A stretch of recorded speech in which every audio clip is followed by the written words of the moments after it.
ప్రేమ పేరుతో తనను మోసం చేశారని హిజ్రా పళని గంగ ఆరోపించారు. శ్రీకాళహస్తికి చెందిన ఓ వ్యక్తి పెళ్లి చేసుకుంటారని మించి తన వద్ద నుంచి సుమారు 23 లక్షలు ఖర్చించి అప్పులు ఊబిలోకి నెట్టాడని ఆమె ఆవేదన వ్యక్తం చేశారు. ప్రస్తుతం తనను దూరం పెట్టి మరో వివాహం చేసుకోబోతున్న ఆ వ్యక్తిపై పోలీసులు స్పందించి తనకు న్యాయం చేయాలని ఆమె కోరారు.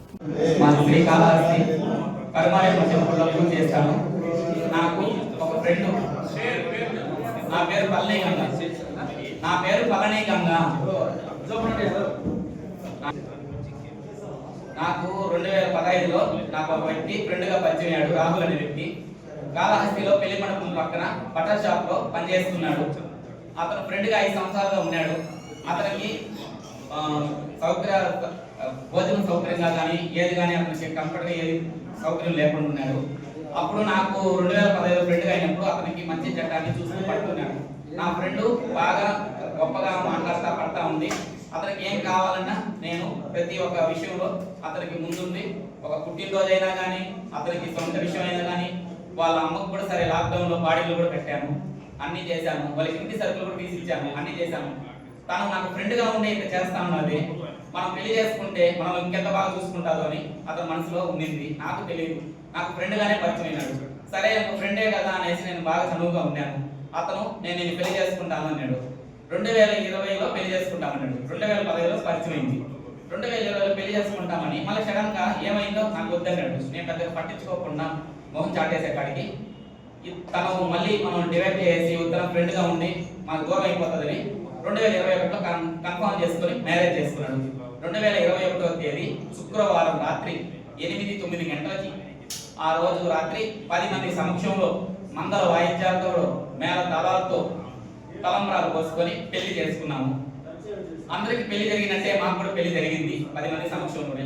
16 రోజుల పండుగ కూడా వైభవంగా భోజనాలు హోటల్ తెప్పించి 16 రోజుల పండుగ కూడా చేసుకున్నాము. ఫ్రెండ్స్ అంతా కూడా స్టేటస్ లో పెట్టాడు నేను పెళ్లి చేసుకున్నానని. అతను ఫ్రెండ్లకంతా కనిష్క హోటల్లో గ్రీన్ పేలో కూడా పార్టీలు కూడా ఇచ్చాడు. ప్రతి ఒక్కరు ఏం రా ఇట్లా పెళ్లి చేసుకుంటున్నావు అనే ఫ్రెండ్స్ అంతా అడిగితే నేను ఇష్టపడి పెళ్లి చేసుకున్నానని.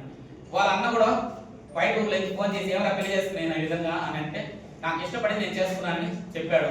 16 రోజుల పండుగకి వాళ్ళంతా భావన కూడా వచ్చింది, వాళ్ళ అమ్మ నవీన ఆమె వచ్చింది.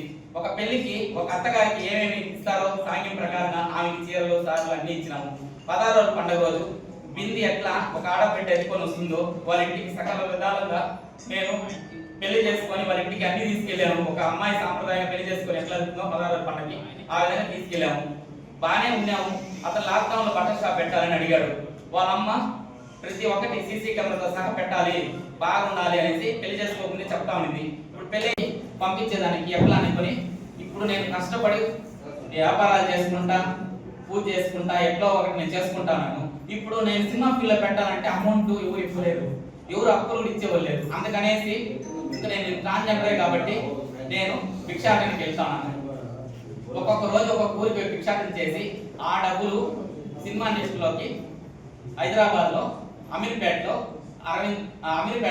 తీసుకెళ్లి వినోద్ సార్ దగ్గరికి పోయి పరిచయం చేసుకొని, సార్ మాది తిరుపతి జిల్లా, మేము ఈ మాది బట్టల షాప్ పెట్టుకున్నాము, చిన్నప్పుడు సినిమా ఫీల్డ్ అంటే ఇష్టము.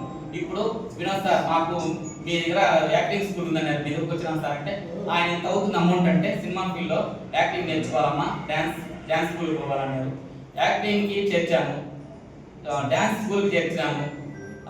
మళ్ళీ వచ్చేసి అక్కడ ఉండడానికి ఫుడ్ బెడ్కి 6,500 రూపాయలు హాస్టల్ ఫీజు. నేను భిక్షాటన చేసిన డబ్బు ఆడ భిక్షాటన చేసి ఎత్తిపెట్టి తెల్లవారిపోతే ఫ్యాక్టరీ 11కి వస్తాను సార్ పోయేసి నేను భిక్షాటన చేసి ఫోన్ పేలో అతను చెప్పులు సంవత్సరానికి కనీసం 10 చెప్పులు వాడేస్తాడు సార్. 10 జతలు అందరూ సంవత్సరానికి 2 జతలు వాడితే అతను రకరకాల మోడల్స్ నాకు కదా నేను సినిమా ఫీల్ అయ్యాను కదా అనేసి రకరకాల బట్టలు రకరకాలుగా సినిమా ఫీల్ ఎట్లుండాలి అట్టున్నావు కదా నేను పంపించావు కాబట్టి పడాలా నువ్వే కదా పంపించావు అనేసి నన్ను వేధిస్తానే ఉన్నాడు. అయినా కానీ నాకు కనీసం నాకు తినడానికి తిండి సరిగా లేకపోయినా కూడా నేను ఎత్తిపెట్టి అతనికి 2 రోజులు లేట్ అయిపోతే ఒక అప్పులో లాగా ఫోన్ చేసి ఎక్కడంటే అడుగుతాడు, నువ్వు సినిమా ఫీల్లో పెట్టేసి 2 రోజులు లేట్ అయితే 15వ తేదీ నువ్వు ఇంట్రెస్ట్గా నాకు డబ్బులు ఇవ్వాలి, నువ్వు ఏసీ ఎందుకు తీసుకున్నావు, ఫ్రిడ్జ్ ఎందుకు తీసుకున్నావు, వాషింగ్ మిషన్ ఎందుకు తీసుకున్నావు, ఆ డబ్బులు నాకు ఇస్తే నేను ఇంకా బాగుంటాను కదా, నువ్వు అసలు ఎందుకు తీసుకుంటావు అనేసి దాని మీద అడిగినాడు.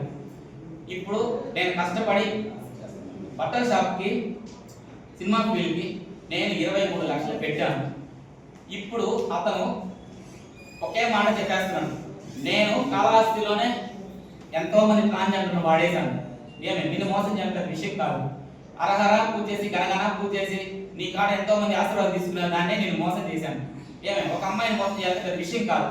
ఇప్పుడు నాకు నీతో సంబంధం ఉండకూడదు. మా అవ్వ సుశీలమ్మ ఆ దరిద్రాన్ని వదిలించుకో.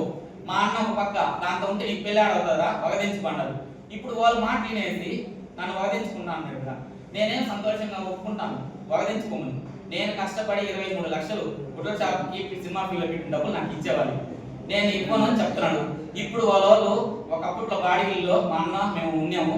ఇప్పుడు మా అన్న బయట ఊరు పోయేసి సంపాదించి ఇల్లు కట్టేశాడు. ఆ ఇంట్లో నాకు పరపతి ఉండాలంటే నేను నిన్ను వదిలేస్తేనే నన్ను ఇంట్లో చేర్చుకుంటానంట. ఒక ట్రాన్స్జెండర్గా సంబంధం పెట్టుకుంటే మేము ఇంటికి రానివనేసి వాడిని గట్టిగా అడిగి ఉండాలి. అందుకని నన్ను వదిలించుకోవాలనేసి ఇప్పుడు నువ్వు దేవుణ్ణి పూజ చేస్తున్నావు. అమ్మవారంటే ఇష్టం నాకు. ఇన్ని రోజులు దేవుడిని నమ్మాను, నాకు దేవుడు అనేది ఇంట్రెస్ట్ లేదు. నువ్వు దేవుణ్ణి నమ్మకూడదు, దేవుడు కావాలా నేను కావాలా అనేసి నా మనోభావాల మీద కూడా దెబ్బతీస్తున్నాడు. ఇప్పుడు ఏమంటున్నాడంటే దేవుడు లేదు, నేనే దేవుడిని, నీకు దేవుడు అని ఎవరు లేదు.